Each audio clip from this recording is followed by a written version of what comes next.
Ka election ban Jied urukot bertemai syaka Rajya Sabha Nagajala Meghalaya kan omdon syuk ke jing thap vot.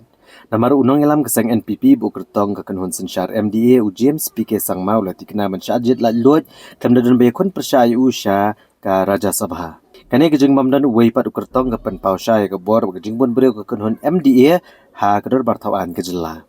Haka kendai trek ujeliu ke office terekam ke Meghalaya Legislative Assembly Secretariat kalau pendep ke jing pishar bnia akikot kisla kebala kami da returning officer belong ru secretary ke Meghalaya Legislative Assembly Unopposed S Sangma. Hagan ni kejing bishar akikot kila syam bat penskam ba kejing tap kerteng u James PK Sangma kaba uladap IT ha ke praterek ujeliu kalong ke bet ke berhenti bat ke biang baro. Halor kani Chief Electoral Officer ke Jelau BDR Tiwari ula pensyai bakan omdan cuk kejing tap vot namar dan tangwe kertong ubaki kot ju kilong kibabiang. U James PK Sangma ula penskam baki officer kila check bat syam babaro ke kilong babiang bar ula penpau baka katwe terek ujeliau kan long ka senjam katdo hakaba ondalakut kapor weng kerteng. Returning officer on IT sendon ya ke certificate bat penmana ya u kumudukot syaka Rajya Sabha u belajab la luat khlem kejing iakhun.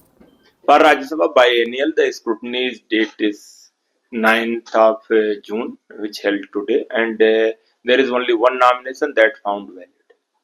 Okay, and so now since there is only one candidate, so will there be any voting? No. There will be no voting. So when this certificate will be handed over, sir? On the 11th, once the last date of the withdrawal will be there. So after that only, then RO can just give this certificate to the